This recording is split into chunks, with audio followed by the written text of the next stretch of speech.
Quebrando a Lâmpada é um oferecimento. CREA Paraná. Quem fiscaliza, cuida.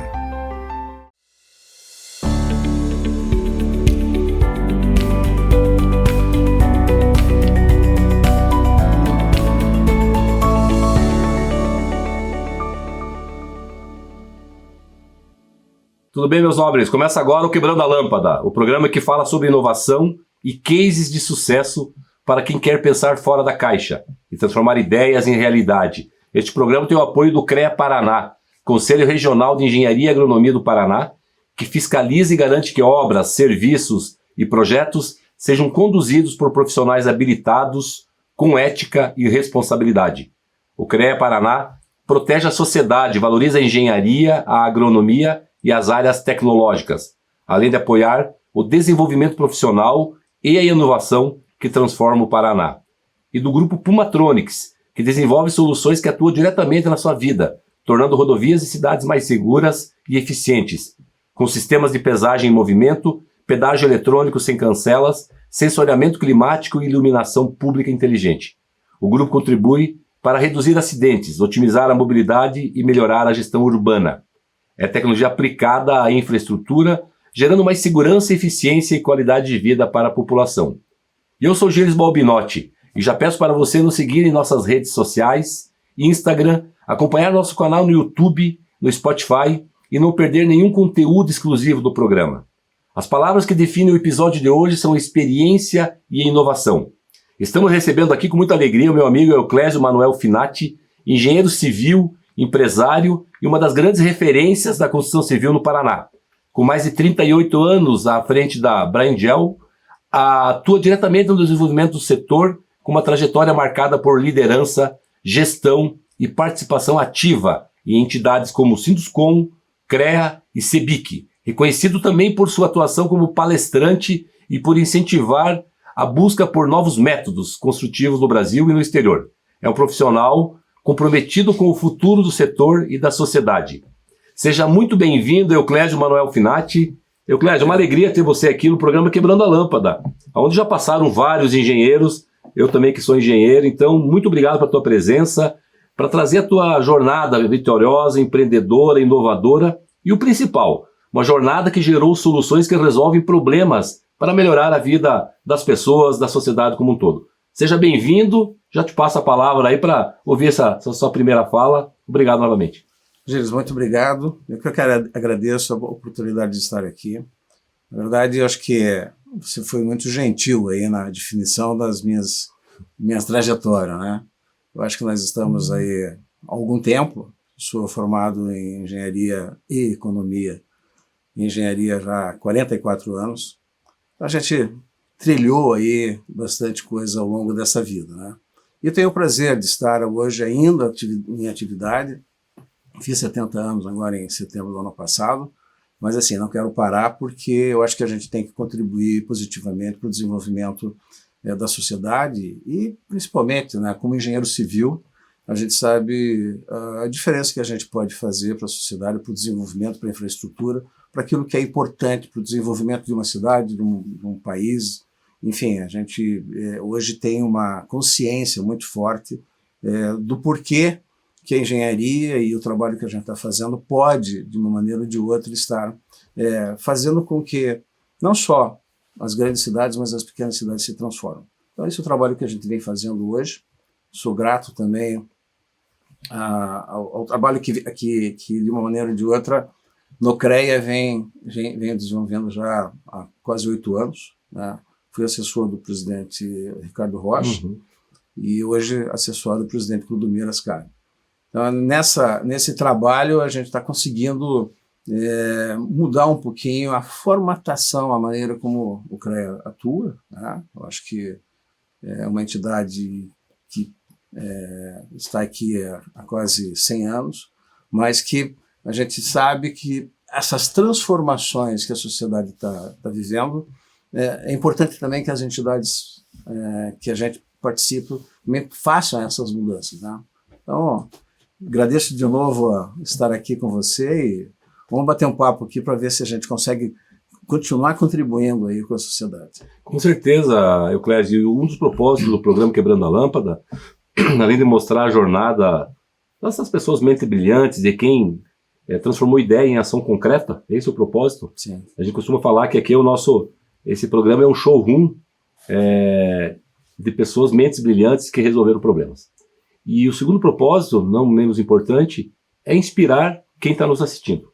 Inspirar as pessoas, inspirar os jovens, inspirar as crianças. Sim. E nessa perspectiva, queria que tu trouxesse, a gente tem perguntado para os nossos convidados, eles têm achado interessante, não é comum, né, ter essa pergunta. Como é que era o Euclésio lá na infância, na adolescência? Era inquieto, construiu o carrinho de rolamento, já tinha esse viés da engenharia, do empreendedorismo? Como é que era? Conta um pouquinho pra gente. Interessante você fazer a gente voltar aí nessa visão. Carrinho de rolamento, você tocou exatamente num ponto. Eu morava numa região ali perto do São Francisco, e a única rua asfaltada, a Rua Parnaíba, naquela época. Era uma rua que tinha, quem conhece a região sabe, é uma descida, era a única rua asfaltada. E aí, aquelas brincadeiras de rua, né? Eu tenho 70 anos, quer dizer, mais de 50 anos atrás, 60 anos atrás, tinha que ter uma atividade. E aí alguém da região resolveu, falou assim, poxa, vamos fazer um carrinho de rolemã, né? Carrinho de rolemã, para descer naquela rua. Uma rua tranquila. Era a única asfaltada, mas era uma rua tranquila. Você não faz ideia o que a gente fez, né? Essa história de fazer carrinho de rolemã. E aí comecei a construir carrinho de rolemã, porque a grande sacada era assim, né? Quem conseguiria chegar mais rápido. Tinha que ser carrinho. Aí a gente fez todos os testes com rolemã grande, rolemã menor e tal, porque aí chegamos à conclusão que com rolemã menor, apesar de mais baixo, ele poderia correr mais, né? E tinha que equilibrar e tal. Carrinho rebaixado. Rebaixadinho e tal. Não, e aí tinha que arranjar um jeito de frear o carrinho e tal. Então foi interessante você voltar para o carrinho. A gente não tinha nem combinado isso, mas o rolemã foi uma... E assim, né? Lógico que com toda a infância, mas eu nunca fui uma criança agitada. Eu sempre tive uma certa moderação de desenvolvimento das atividades. Então, eu jogava futebol, carrinho de rolemã, as atividades assim, de criança daquela época, né? Mas eu não fui agitado, eu fui sempre tranquilo. Passei uma infância que meu pai era caminhoneiro, né? E viajava bastante. E eu me lembro que a gente, às vezes, eu sentia falta. Puxa, passava uma semana fora, viajando. Então isso fazia com que, como eu sou o último, eu sou o que a gente chama de raspa do tacho. Raspa do tacho. Né? Eu tenho mais 3 irmãos, 2 irmãs e um irmão, e eu nasci e o meu irmão já tinha 14 anos. Então eu meio que fiquei sozinho com meu pai e com minha mãe. Mas como meu pai viajava muito, eu ficava com minha mãe. Então eu meio que fui bem companheiro da minha mãe no sentido de... Então eu nunca fui uma pessoa de muita bagunça, muito sair, eu era mais quieto, quer dizer, tímido. Então, tive algumas dificuldades de transacionar, mas isso passou muito rapidamente, eu consegui vencer, entre aspas, a timidez, mas tive uma infância muito tranquila, tá? Muito apoiado pelas minhas irmãs, principalmente, né, que estavam presentes. Eu tive sobrinhos já que você quer que eu volte atrás, eu tinha sobrinhos quase da minha idade. E era interessante porque, quer dizer, minhas irmãs mais velhas, eu tinha sobrinhos quase da minha idade, e estar da minha idade significava assim, poxa, a gente era igual, só que eles me chamavam de tio. Então era estranho, eu tinha lá os 10, 12 anos e eu tinha sobrinhos que tinham 8 e 9, eles me chamavam de tio. Então, todo mundo me achava engraçado, tal, mas isso depois acabou também, né? Porque eles não iam ficar chamando de tio o tempo todo. Hoje chamam na brincadeira, né? Mas a gente se trata muito bem, é uma família bacana. Que legal, Clésio. E o que a gente nota, né? Eu tenho 2 filhos, fiz muita pipa e carrinho de rolamento junto com eles. Sim. Então o que a gente nota? Hoje as pessoas vão comprar, elas compram já a pipa, a pandorga, aí dê o nome que quiser, pronta, compra o carrinho, mas não tem aquela riqueza de colocar a criatividade, né, em prática. Então, por isso que a pergunta vem nesse sentido. E outro, que eu vi de você também, você trouxe, né, esse ambiente favorável, comentou das irmãs, né, enfim, da mãe, do pai. Ou seja, esse ambiente favorável, ali que nasce o empreendedorismo, né, ali nesse seio familiar. É interessante isso também, porque eu venho de uma família muito simples, muito simples. E minhas 2 irmãs e meu irmão não fizeram nenhum tipo de faculdade, nada. Eles venceram na vida, mas assim, naturalmente, sem passar por uma faculdade. E a minha formação já foi diferenciada, né? Eu busquei isso. Tá? Meu pai não tinha ideia se era importante fazer faculdade ou não, né? Minha mãe menos ainda. Minha mãe quase que não sabia nem escrever o seu nome. Então ela tinha dificuldade de leitura. Mas eu fui buscar esse tipo de atividades. Eu fiz 2 faculdades. Isso é legal tu trazer, eu ia te perguntar essa questão, como que foi essa entrada na academia, né? Eu já estudei no Colégio Estadual do Paraná, e ali comecei a perceber, eu tinha que dividir entre as ciências matemáticas e as ciências biológicas, né? E aí, biológicas, para mim, medicina, sangue, aquela coisa do... Quero distância. Isso eu acho que não era bem meu... Eu falei, não, vou para a matemática. Foi assim, muito natural para mim.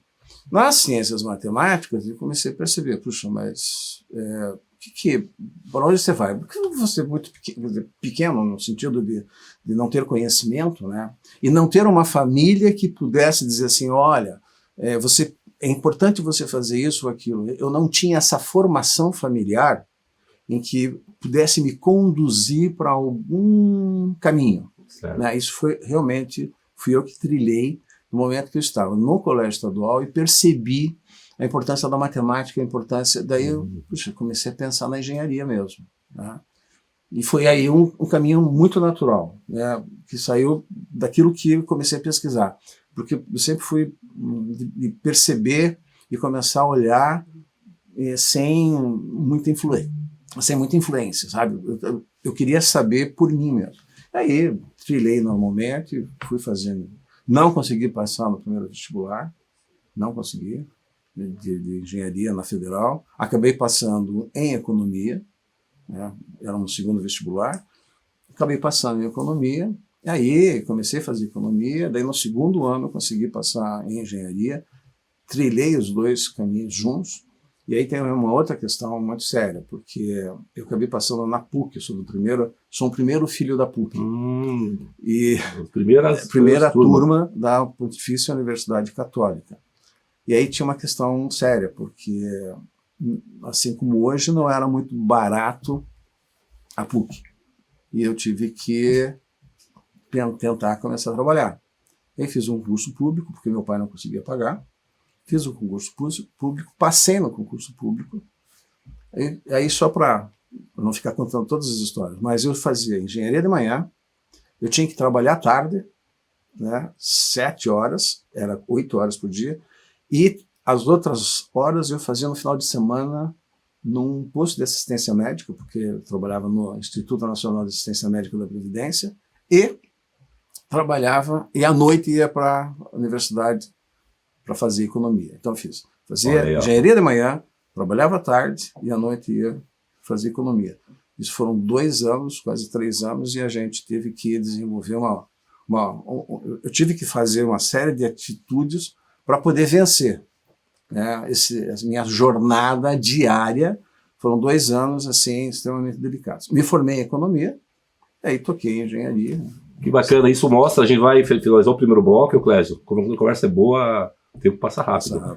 Mas a gente, o que tu diz, vamos retomar no segundo bloco, esse sacrifício pessoal, né, para você obter as coisas, para você vencer na vida. Então, é muito bom ouvir a tua jornada e certamente inspirar, né, quem está nos ouvindo. A gente vai finalizar o bloco agora, vamos retomar isso para falar, né, já das tuas primeiras entregas aí da engenharia, os projetos, tá bom? Legal? Tá bom, legal.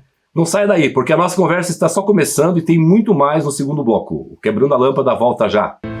Cada vez que você volta do trabalho, que você se alimenta, cada vez que você viaja sozinho ou com a família, pega um ônibus, carro ou avião, sobe ou desce de elevador, cada vez que você pensa em qualidade ou na segurança de tudo aquilo que é produzido na cidade, no campo, nas indústrias ou em tudo ao seu redor, em cada um desses momentos, existe o trabalho de milhares de engenheiros, geocientistas, e agrônomos que, em conjunto com o CREA Paraná, são responsáveis por produtos ou serviços cada vez mais presentes no seu dia a dia. Há 91 anos é assim. CREA Paraná. Quem fiscaliza, cuida.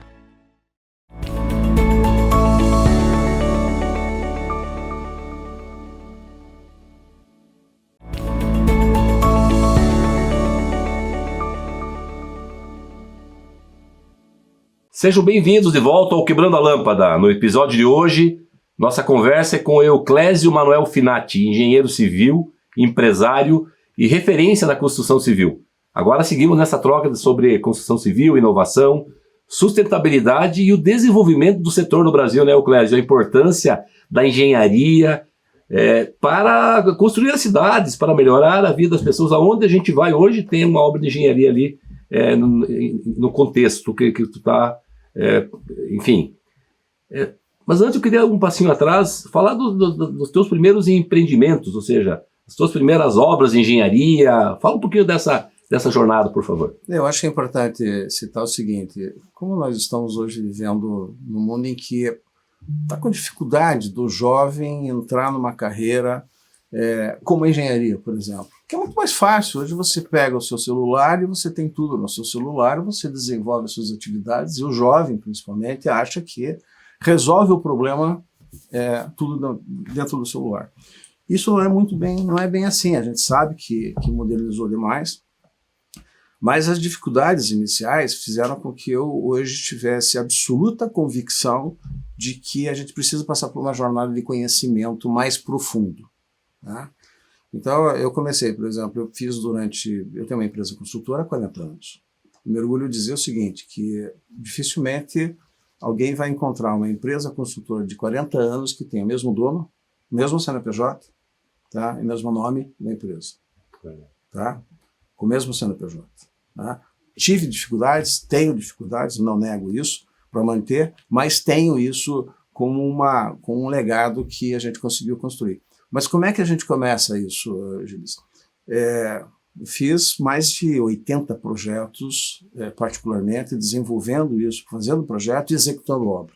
Então isso cria uma experiência, desde de um simples galpão, umas simples obras, até obras muito mais complexas. Então, tem que passar por essa experiência. Por quê? Porque a universidade não te traz isso. E hoje está pior ainda. Né? Hoje está pior ainda.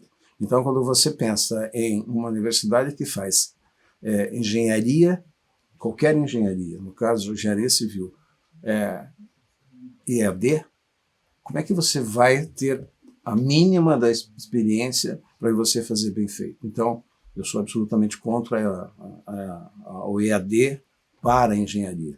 Lógico que tem algumas coisas que podem ser feitas, não tenha dúvida. Complementar, né? Não tenho dúvida. Uma parcela. Uma parcela não tem problema. Tá? Agora, o presencial, o contato com o professor, o contato com os colegas, o desenvolvimento dessas atividades em que você possa se construir junto, né? Seria muito importante. Então, eu passei por isso. Tá? Fiz a minha empresa em 86, tá? De lá para cá, a gente foi crescendo e construindo e mudando. E aí você tocou também numa questão que hoje não tem a menor dúvida. Se a gente pensa em engenharia, precisa pensar em inovação, tecnologia e sustentabilidade.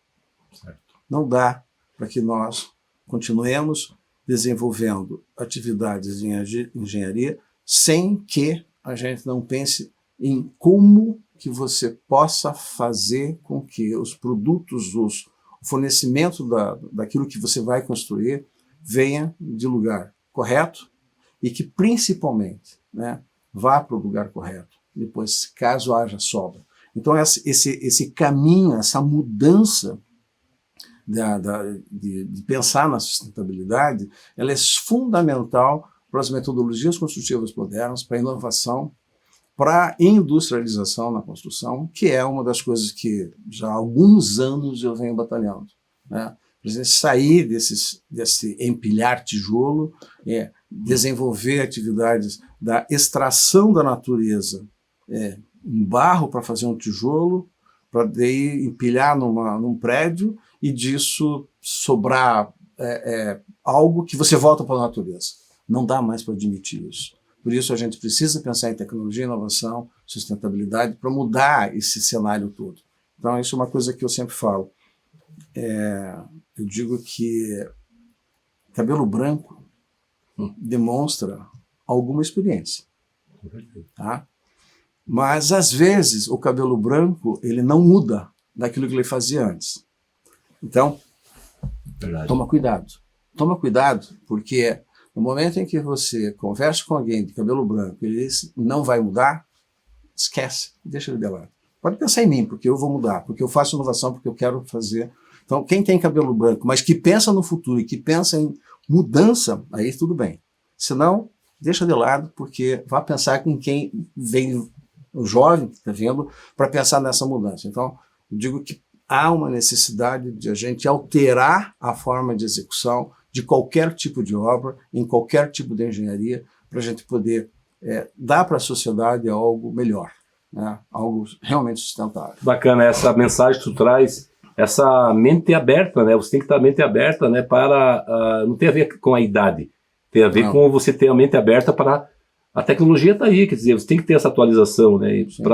E seja na área de engenharia, seja na área médica, porque tem muita informação, você tem que estar se atualizando. Queria que tu trouxesse um case, se fosse possível, Clésio. Hoje tem muito essa questão das startups, das empresas de tecnologia, que tem uma ideia, mas às vezes ele não observa outros fatores. Você já passou em quantos, digamos, governos, em quantas reformas tributárias, em quanta questão financeira que envolve o país. Algum case teu para inspirar essa pessoa que quer empreender ou está empreendendo, não está conseguindo decolar. O Brasil precisa de empreendedores, né, Clésio? Porque é o empreendedorismo que vai resolver os problemas, que vai gerar valor agregado, que vai gerar dinheiro no bolso, que vai resolver problemas. Traz algum case, uma experiência tua, um engenheiro que daí teve uma empresa, ou seja, tem que administrar, que tem que fazer gestão de pessoas emoções, sim, que tem que cuidar da questão financeira, sim, que tem que pagar uma carga tributária pesada já desde sempre, e ainda assim no Brasil, né, falando de você aqui, tu venceu e está vencendo há mais de 40 anos. Traz essa tua experiência para quem está empreendendo e quem pensa em empreender. Eu acho que nada a gente vai comprar pronto, né? Não adianta você dizer assim, faça desse jeito que vai dar certo, né? Vai depender de cada um, vai depender da experiência de cada um. Mas eu acho que assim, hoje, para aquele jovem que está começando na engenharia, para aquele que vai desenvolver alguma atividade que tem a engenharia, de novo, qualquer tipo de engenharia, ele precisa ter uma ideia absolutamente nova no que tange a como se desenvolver. Você falou em case, eu viajei o mundo inteiro. Eu tive condições de levar profissionais para o mundo inteiro para conhecer tecnologia e inovação. Aonde que a gente consegue construir melhor? O que a gente pode extrair de melhor do que já está sendo feito? Por que você vai reinventar? Não precisa reinventar. Às vezes sim, mas, de qualquer forma, nós temos países que estão mais desenvolvidos do que o Brasil, principalmente nessas áreas de construção. E o que eu fiz ao longo de vários anos? Eu juntava empresários, colocava num avião, ia para a China, Japão, Taipei, aonde você possa imaginar, eu levei Estados Unidos, Europa, eu levei empresários para conhecerem, porque tem uma questão muito clara. Se você está na universidade, você sai da universidade tradicional, a universidade tradicional continua, infelizmente, muito tradicional. Quer dizer, o aluno quer calcular quantos tijolos vai numa parede. Quer dizer, ainda é assim, né? De uma forma muito rudimentar, lógico que algumas mudanças aconteceram, mas no fundo, não mudou muito. Então, quando você sai de uma universidade e só pensa e estava preso àquilo, você não consegue imaginar, puxa, como é que eu faço a diferença? Como é que eu faço a mudança? E uma das coisas que eu fiz foi exatamente isso. Trazer profissionais que tinham suas empresas tradicionais a pensar na mudança. E isso aconteceu. Furar a bolha, sair da bolha. Eu vou te contar só um case. Que bacana, buscar uma referência diferente. Um case de 1 minuto. Nós desenvolvemos aqui em Curitiba o programa Obra Prima. 27 empresas concorrentes entre si, pensaram em como fazer um empreendimento de forma perfeita, desde a sua origem, da origem da compra do terreno até a entrega das chaves. Nós conseguimos fazer com que esses 27 empresas se reunissem lá no Sinduscom, na época. A gente teve 53 reuniões ordinárias durante exatamente um ano, uma reunião por semana, com em média 35 profissionais, pensando no que é o melhor. Nós fizemos o melhor. Nós sabíamos exatamente quantos pregos iam naquela estrutura, qual que é o momento que nós iríamos colocar a parte A, a parte B. Tudo isso foi pensado. Para demonstrar o quê, Gilles? Demonstrar que, ao planejar bem, a gente consegue construir bem e com tempo correto. Me lembro que eu anunciei que o início da obra foi em maio. Eu disse que em novembro de um ano e meio depois, nós estaríamos inaugurando a obra, às 19 horas. Eu cheguei a fazer esse tipo de informação, que eu estava coordenando esse grupo de 27 empresas construtoras. E nós inauguramos o empreendimento exatamente um ano e meio depois, conforme o planejamento. Por que eu estou falando isso? Porque planejar é uma das coisas mais importantes da engenharia. E se você não planeja, você não executa. Então, fantástico. Esse case foi um dos cases importantes que vinculou aquelas viagens que a gente fazia para poder trazer tecnologia e inovação. E a gente aplicou isso num prédio aqui em Curitiba. Muito bom. Eu queria sublinhar o que o Clésio traz nessa última fala dele, 2 pontos essenciais. O Alan Costa, que tu conhece, já esteve aqui, aliás, ele já é habitué aqui no Quebrando a Lâmpada, ele fala muito da referência. De referência, ele fala mais no sentido das pessoas. Tem que ter referências de alguém que fez, de alguém que resolveu o problema. Mas você traz uma referência importante também. Vamos ver o que tem de melhor no mundo. Sim. Não vamos inventar a roda. Então, muito legal isso, né? Que eu não sabia dessa tua jornada, né? Dessas missões internacionais. Na próxima me convide que eu vou contigo, tá? Tá bom. Eu viajei bastante o mundo e então esse é o primeiro ponto. E o segundo, planejamento. Tem que planejar, a importância de planejar, isso é essencial. Eu, Clésio, a gente estava quase chegando ao final do segundo bloco.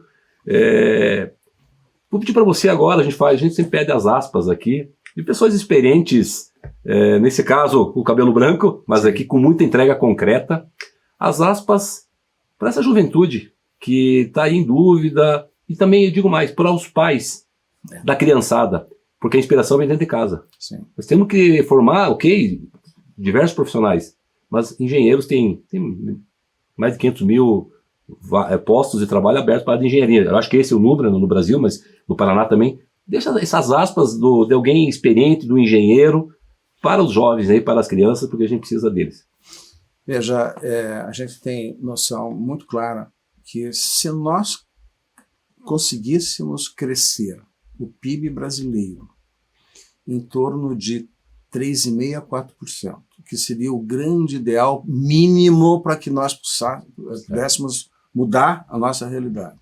Vai faltar engenharia, vai faltar engenheiros, isso não tenha dúvida. Uns 3 anos, 4 anos atrás, eu fiz um levantamento muito forte, fui estimulado para fazer uma palestra, qual o futuro da engenharia? E aí era muito claro, se você crescendo 1 a 1,5 ao ano, com a quantidade de profissionais que estavam sendo formados, a gente quase que equilibrava.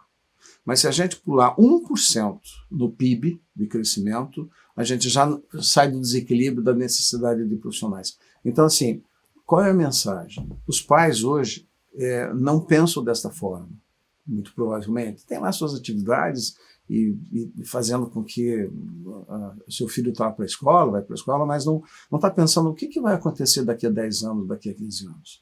Precisa pensar dessa maneira, porque vai faltar engenharia. Fica imaginando o seguinte, se a gente conseguir realmente crescer em torno de 3%, como é que vai ser as nossas estradas daqui a 5, 8, 10 anos?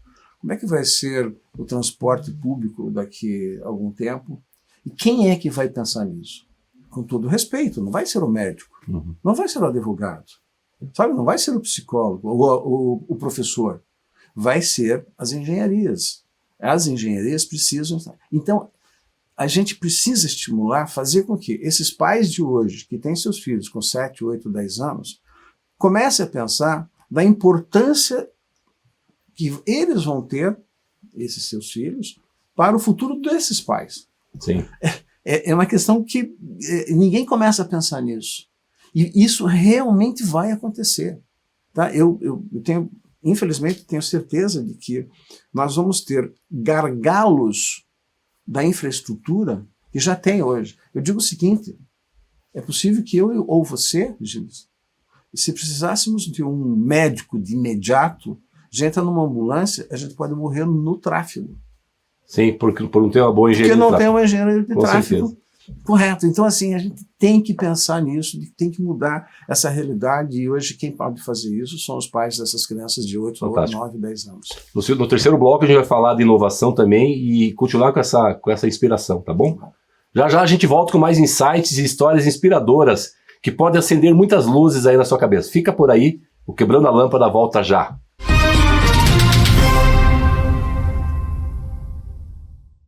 Existe risco para a saúde da população que mora perto dessas usinas? Existe sim, porque não faz muito tempo, 2010, alguma coisa assim, né, o pessoal descobriu que a incineração do lixo gera diversas substâncias que são cancerígenas, né? Quimicamente elas são conhecidas como dioxinas e furanos, tá?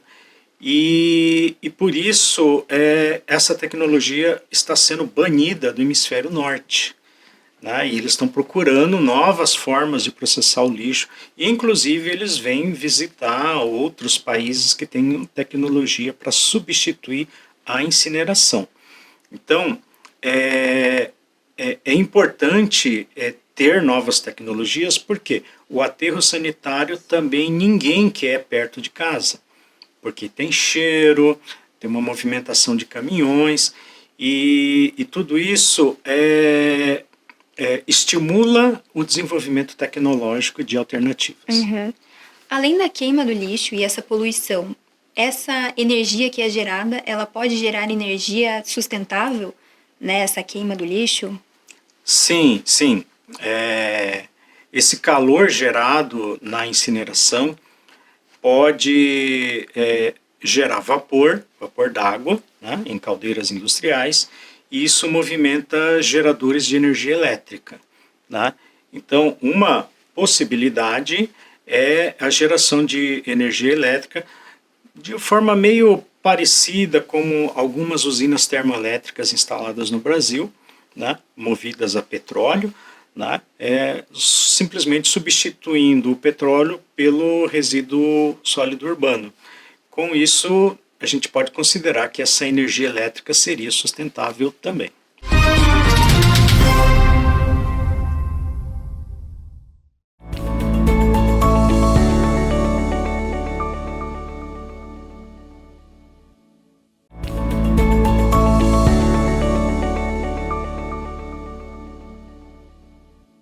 Voltamos ao Quebrando a Lâmpada. Hoje estamos recebendo Euclésio Manuel Finati, engenheiro civil, empresário e referência na construção civil. Vamos continuar a nossa conversa. Euclésio, então, temos um bloco, uma mensagem bem importante da inspiração com os jovens, com os pais das crianças, para esse mundo do empreendedorismo, da engenharia, desse mundo da resolução de problemas. Agora eu queria também, dentro desse contexto, também ver como que você está trabalhando, né, os projetos, seja pela empresa, seja nessa tua...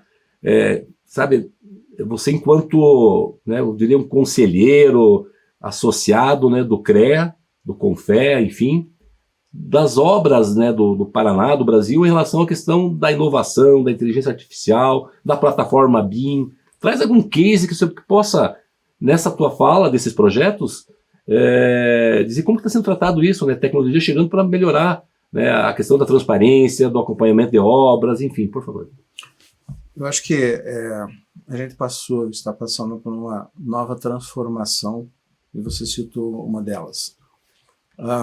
Eu fui da época em que eu fazia projeto com papel vegetal, nanquim, aranha nanquim, eu fiz também. Meu Deus, era horrível, né?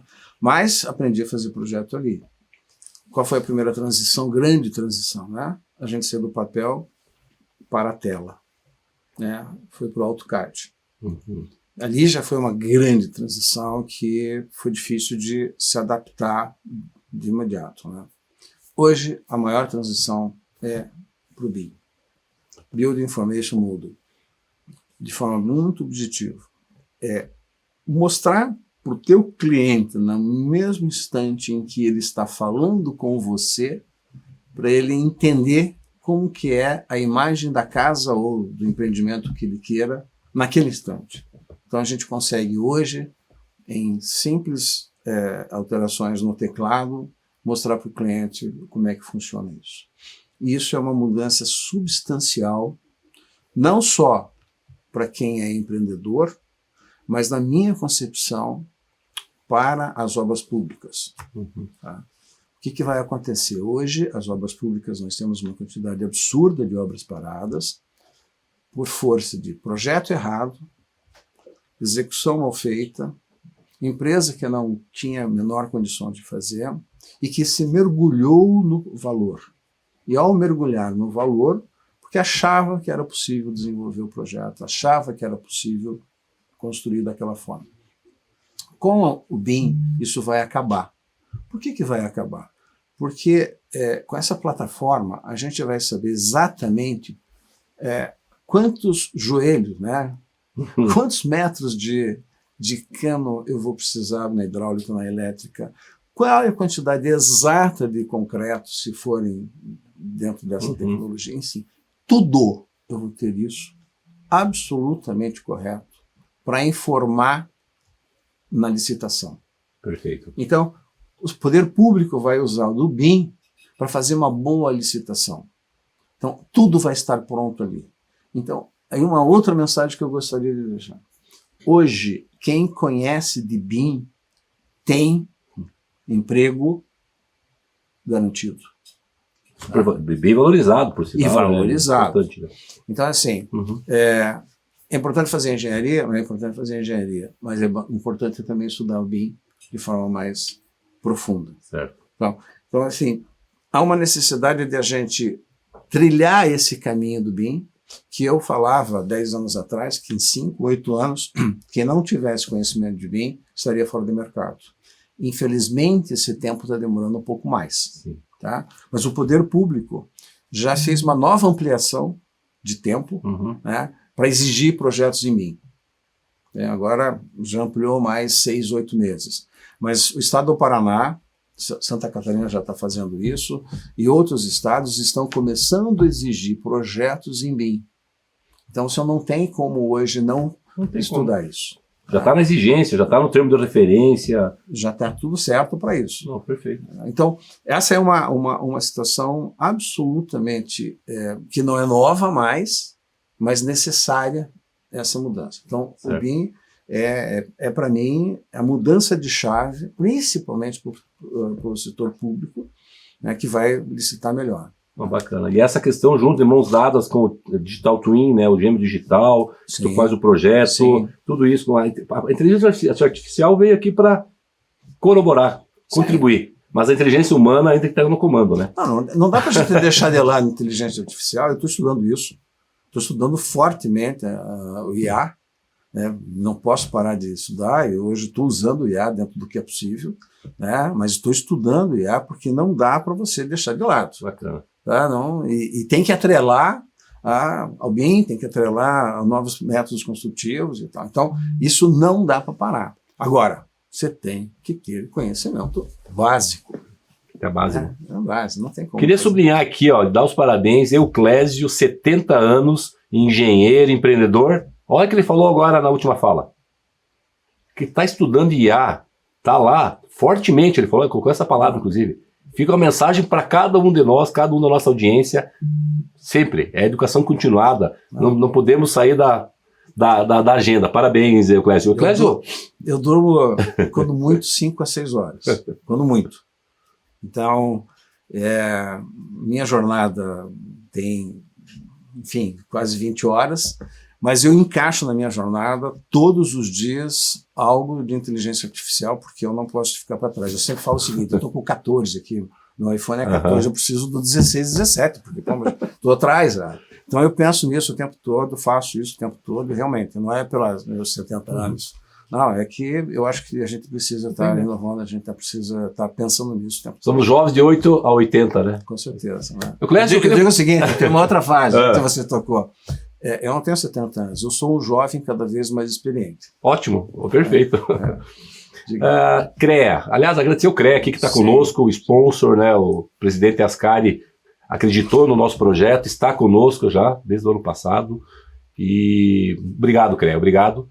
E você que é um grande conselheiro, né, do presidente, está lá desde a época do Ricardo também, que eu conheço, e fala, o Euclésio, nessa agenda do CREA, como é que está isso? Fala de algumas dos projetos que tu participou, dos desafios, é importante te ouvir também. Eu acho que a gente está também numa grande mudança no CREA. Você citou bem o Ricardo Rocha de Oliveira, meu grande amigo, né, se transformou num grande amigo, além de eu ter trabalhado com ele. Acho que a gente brigava positivamente muito, brigava no sentido de melhorar. Né? E o Ricardo entendeu uma coisa que para mim era fundamental, né? De a gente pensar no CREA para fora, de a gente pensar no CREA, do que o CREA pode ainda fazer mais para a sociedade. Fiscalizar é importante, ter um engenheiro nas obras é importante, evidentemente, isso é fundamental para o CREA, isso precisa acontecer mesmo. O público precisa entender que não pode se fazer obra, não pode se pensar em fazer uma plantação na área de agronomia se você não tem um profissional. Né? Isso pensando em tudo, a parte elétrica, a parte hidráulica, mas isso é super importante e a gente precisa demonstrar isso para a população.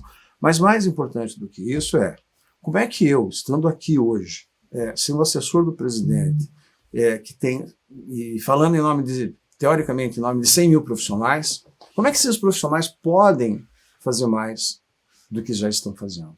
Como é que as mais de 25 mil empresas vinculadas ao CREA podem fazer mais do que estão fazendo? Então essa é uma mudança fundamental de visão. Então, trazer esses profissionais, mostrar para os profissionais que a sociedade precisa desses profissionais de outra forma. E o que a gente está fazendo? E aí eu vou entrar diretamente em algo que eu acho que é o melhor programa que o CREA fez, que eu conheço, nos meus 44 anos de vinculados ao CREA. Né? Todo engenheiro precisa estar vinculado ao CREA para poder trabalhar. É o programa Mais Engenharia. Fantástico. Tá? Nós estamos levando 50 engenheiros em 50 cidades de baixo IDH. Então, é um programa que tem a parceria com a Itaipu, com a Universidade Estadual de Ponta Grossa e o CREA aqui. A gente juntou essas 3 entidades para quê? A Itaipu paga a conta, a Universidade Estadual de Ponta Grossa faz o curso de gestão pública para esses profissionais e a gente juntou 50 engenheiros de 0 a 3 anos para ser colocado em 50 cidades. Qual que é o objetivo maior? A gente quer que esse jovem que é formado de 0 a 3 anos de formado, que tem nenhuma experiência praticamente, vá para uma cidade pequena, nesta cidade ele desenvolve as suas atividades lá e vai fazer a diferença. O que a gente quer demonstrar?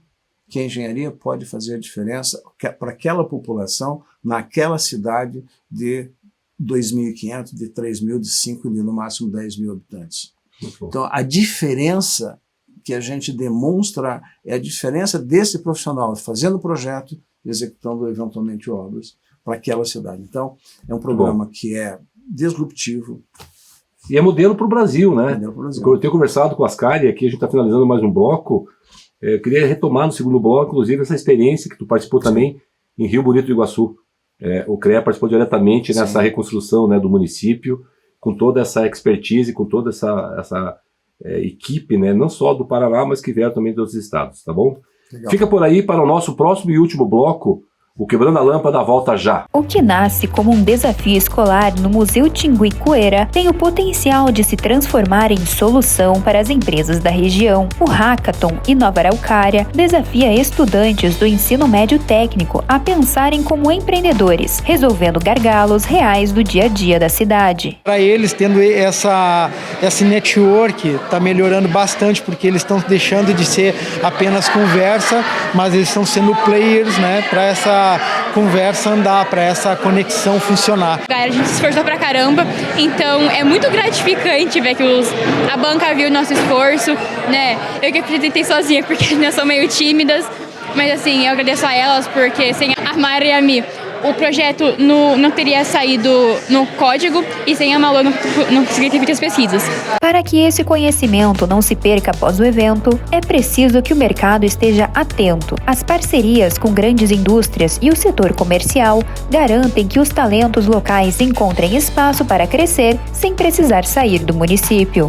A integração entre o poder público e a iniciativa privada é o que garante que as ideias apresentadas aqui não fiquem apenas no papel. Olha, o que mais a gente precisa hoje, né, não só na cidade de Araucária, mas toda a região metropolitana, todo o território nacional, é de mentes inovadoras. Realizar hackathons, para nós, enxergando como uma associação comercial, industrial e o agro também, que foi apresentado muitos projetos aqui do agro, é muito mais do que isso, é muito mais do que inovação. É você dar a oportunidade para esses jovens empreenderem no futuro. Para nós é motivo de orgulho estarmos aqui representando a classe dos empresários araucarienses e, mais do que isso, estarmos ali na banca, né, vendo um pouquinho mais os projetos e analisando esses projetos. Araucária é uma cidade de 160 mil habitantes, tem grandes players aqui, a Petrobras, a CSN, tem mais de 200 empresas que faturam na ordem de 2 bilhões por ano. É um dos maiores parques industriais do Paraná. Pelo esse viés do DNA da indústria, tem uma conexão muito grande e muito relevante, né, no ecossistema de inovação, do desenvolvimento tecnológico, do empreendedorismo, né, do Paraná e do Brasil. Tem um papel super importante também da gestão pública, que é um pouco do que a gente está fazendo nesse momento, né, desde o final do ano de 2025, que é conectar esses entes, conectar as hélices, como a gente diz, com o IFPR que está chegando aqui também para formar capital humano, as instituições, sabe, de sociedade civil organizada e o governo aí, sob a liderança do prefeito Luiz Gustavo Butkowski, nosso secretário Evaldo Del Valle também, que traz, né, essa gana pela tecnologia, pela inovação, já que ele veio também do ambiente industrial. Com o apoio de quem faz a economia girar, o primeiro hackathon da cidade encerra seu ciclo provando que a inovação é, acima de tudo, um investimento no desenvolvimento de Araucária.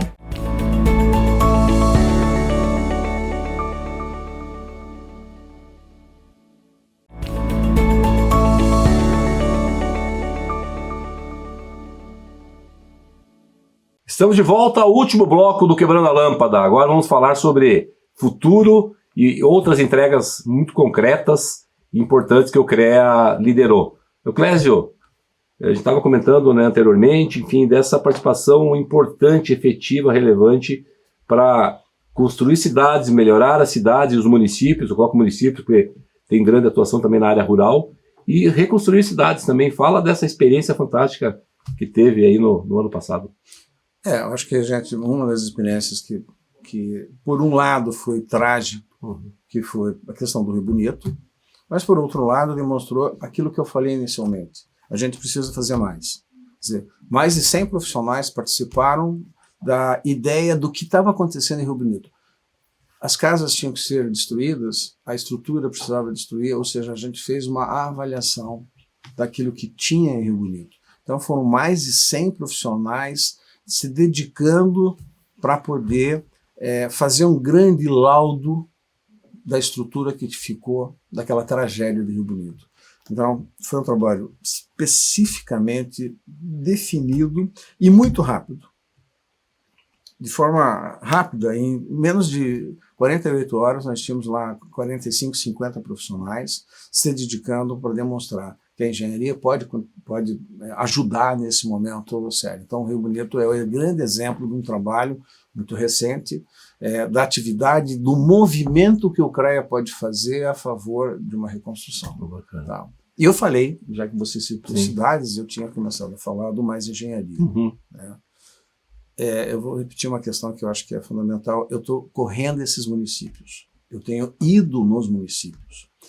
É sensacional conversar com o prefeito do município A, do município B, e quando ele começa a perceber que aquele profissional que a gente colocou lá, ele está fazendo a diferença para o município. Você imagina o seguinte, vou te dar um exemplo de um município que tem 4.800 habitantes. Ele tinha um engenheiro nesse município, tá? E tinha um estagiário. Quando ele colocou mais um engenheiro, porque o engenheiro que estava lá, o engenheiro que tinha que fazer projeto, tinha que acompanhar a obra, né? E tinha que estar se movimentando na burocracia para você aprovar um projeto, ou no estado, no federal, ou seja onde for. Para quê? Para trazer dinheiro para o município. Quando se coloca mais você libera aquele profissional para fazer outras atividades. Ele dobrou a capacidade de fazer projeto. O que é dobrar a capacidade de fazer projeto no município de 5.000 habitantes? É fazer uma escola, por exemplo. Uma escola que vai custar R$500 mil. Mas quantas pessoas vão trabalhar naquela escola que vai custar R$500 mil, que foi feito pelo nosso bolsista, que foi colocado lá? Quantos empregos vão acontecer naquela ali? Então ele consegue fazer um projeto, buscar recurso, né? E desse recurso desenvolver atividades lá. Se é a escola, se é uma pequena ponte, né, para atravessar de um distrito ao outro do município, se é uma ampliação de um centro de saúde que ele tem lá. Então, isso faz uma diferença absurda, gente. Absurda. Então, assim, a felicidade, esse prefeito, acho que não vale a pena a gente citar qual é a prefeitura, ele ficou tão feliz, e aí ele me levou, no dia que eu fui lá com ele me levou para almoçar. Não, você vai almoçar comigo? Vamos no restaurante, vamos almoçar comigo. Era um restaurante absolutamente simples, talvez o restaurante mais simples que nós temos em Curitiba, era o restaurante da cidade, tá? Aonde ele teve o maior prazer de, não, você vai almoçar comigo, nós precisamos continuar conversando, como é que a gente pode ajustar? Então, assim, é surreal, eu digo, a diferença que a gente vai fazer para esses pequenos municípios no momento que a gente coloca o engenheiro. E para amarrar isso, o que a gente quer? De novo, vamos voltar para o pai, que nós estávamos falando anteriormente. Se esse pai estimula esse jovem a fazer engenharia, esse profissional vai para um município como o município que eu estou citando, e lá ele vai fazer carreira. Ele entrou lá ganhando salário mínimo profissional, né, que foi uma das exigências que nós fizemos dentro desse programa. Ele vai fazer carreira. Ele vai estar num município pequeno, porém com qualidade de vida absurdamente diferente, né? E ele vai fazer carreira, ele vai poder ser o engenheiro do município, ele vai poder ser talvez o prefeito do município. Então, essa é a mudança que a gente precisa fazer para que nós possamos interiorizar a engenharia, desenvolver a infraestrutura no interior dos estados, aonde tiver condições de fazer isso. E o CREA está dando um grande exemplo no momento em que conjuntou Itaipu, Universidade Estadual de Ponta Grossa e CREA para poder fazer esse programa durante 2 anos. Só tenho a sublinhar e a parabenizar um belo projeto, um belo programa que já está acontecendo, e esse programa vai para todo o país, Euclésio. Então aqui, aos amigos lá do Espírito Santo, lá Bruno Lamas, que é o secretário de Desenvolvimento Econômico e Tecnologia, a Simone Stupp, que é a secretária de Inovação lá do Rio Grande do Sul, que acompanha esse programa, e tantos outros no Brasil todo, prefeitos do Paraná e outros prefeitos, procurem conhecer mais sobre esse programa de mais engenharia. Quer dizer, o CREA Paraná, na liderança do presidente Ascari, aqui com essa liderança importante do Euclésio, eles não sentaram e falaram assim, falta engenheiro, o que vão fazer? Não, eles encontraram uma solução, encontraram uma saída. Então aqui só tenho a parabenizar pelo belo programa, e o programa Quebrando a Lâmpada vai acompanhar o CREA, vai acompanhar vocês, para ir mostrando esses resultados super importantes, que está resolvendo o problema lá dos municípios menores, que é geralmente os municípios que mais sofrem, né? Exatamente. Euclésio, outro projeto que você possa falar que você trabalhou, né, e vem trabalhando junto ao CREA, né? Esse é o principal, né? Mais engenharia, mas tem tantos outros, né? Que você possa falar para a gente. Aí eu vou entrar na política um pouquinho. Eu acho que uma das coisas que a gente fez, aí já veio do presidente Ricardo, é intensificar a nossa agenda parlamentar. Eu tenho dito também assim, nós somos técnicos, e como engenheiros, como técnicos, nós temos que trazer a solução, tá? Técnica.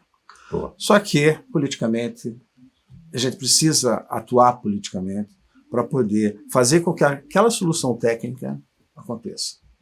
Então a gente intensificou, já a partir, então, como eu disse, do presidente Ricardo, a agenda parlamentar. Tá? O que é essa agenda parlamentar de forma também bem objetiva?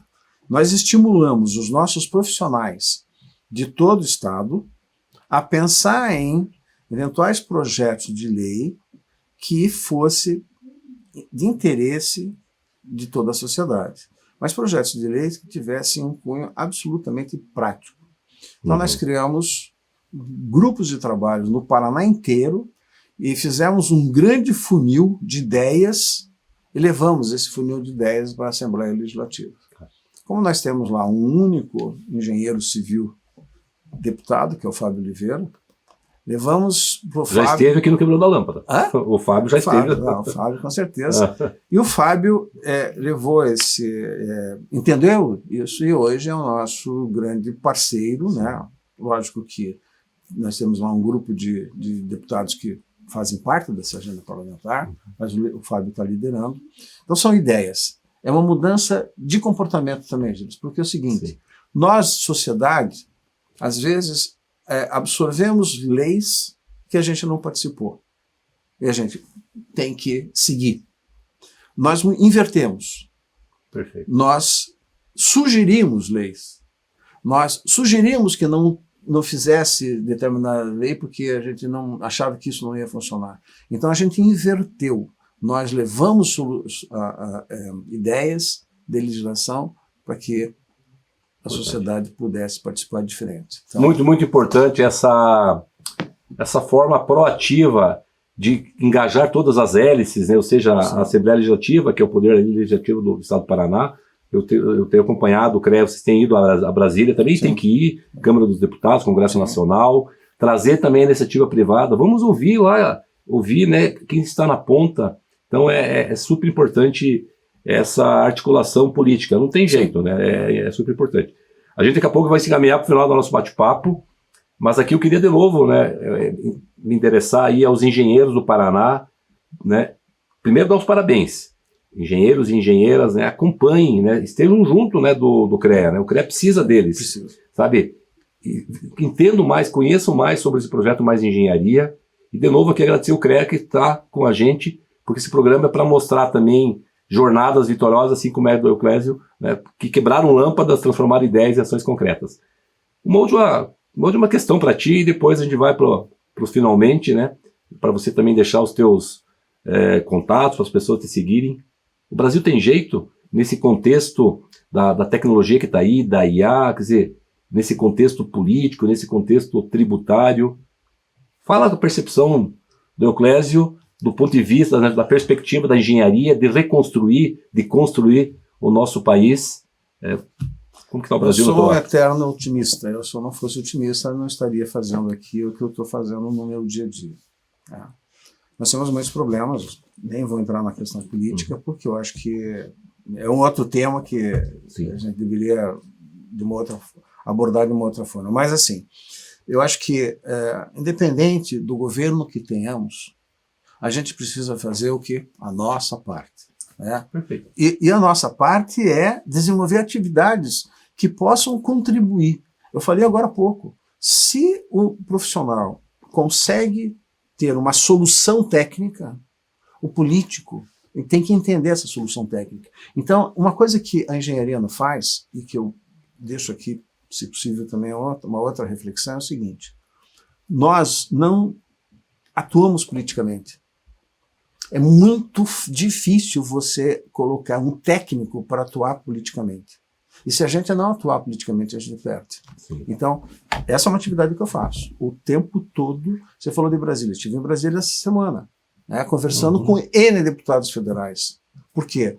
De onde vêm as leis maiores? Estão lá, na Câmara, no Senado. Então a gente precisa criar esse ambiente. Então hoje eu converso com todos os deputados, tanto da Assembleia Legislativa do Estado do Paraná como da Federal. Por quê? Porque a gente precisa levar soluções corretas para que a legislação aconteça através das questões técnicas que a gente pode fazer. A decisão é política, né? Mas ela tem que se basear na questão técnica e essa participação efetiva lá, ela é essencial. Clésio, só tenho a te agradecer. Que é isso. Muito obrigado conversa inspiradora. E eu não sei, quiser passar aí o teu LinkedIn, aí, como as pessoas te acompanham a tua jornada, sim, por favor, e a tua mensagem final. Eu, Clésio Finati, tanto no LinkedIn quanto no Instagram, estou lá à disposição. A gente tem aí outras atividades, né, que engloba aí a engenharia. Então, assim, muito obrigado por vocês me ouvirem. Espero que, de uma maneira ou de outra, tenha inspirado aí alguma coisa. Mas, assim, eu acho que o mais importante a gente precisa fazer com que cada um de nós possa fazer a sua parte, sim, mas de forma correta, séria, independente da posição política, de A, de B, mas fazer o que é correto. Durante os meus 44 anos de formado, foi o que eu tentei desenvolver. A gente erra, mas a gente erra para poder acertar novamente. Então, fica aqui a transmissão de que faça o que você puder fazer, porque vai crescer de uma maneira tranquila e vai se diferenciar, porque eu acho que isso também é muito importante. Muito bom, excelente mensagem, certamente inspirou muita gente, muito jovem, engajou os pais também para falar lá para os filhos. Sim, tenho certeza que os próximos números vai aumentar o número aí de engenheiros do Paraná. Tomara. E assim encerramos mais um episódio do Quebrando a Lâmpada. Agradecemos ao nosso convidado Euclésio Manuel Finati e a você que nos acompanhou até aqui. Esse programa tem o apoio do CREA Paraná, Conselho Regional de Engenharia e Agronomia do Paraná, do grupo Pumatronics, que desenvolve soluções que atuam diretamente na sua vida, tornando rodovias e cidades mais seguras e eficientes. Não deixe de nos seguir nas redes sociais, acompanhar o nosso canal no YouTube. Vai lá, se inscreve no YouTube, Quebrando a Lâmpada, assina o sininho lá para que ele avise você quando o programa vai pro ar. E também no Spotify. Vai fazer aquela viagem? Conecta o Spotify, tem mais praticamente 100 programas lá, com muitas lições aprendidas e bacanas para você escutar e refletir sobre esses assuntos. E você quer aparecer aqui no Quebrando a Lâmpada? Manda uma foto assistindo o programa Quebrando a Lâmpada e nos marque nas redes sociais. Faça parte desse ecossistema de inovação de pessoas que pensam fora da caixa. Até o próximo episódio e muito, muito obrigado. Tchau!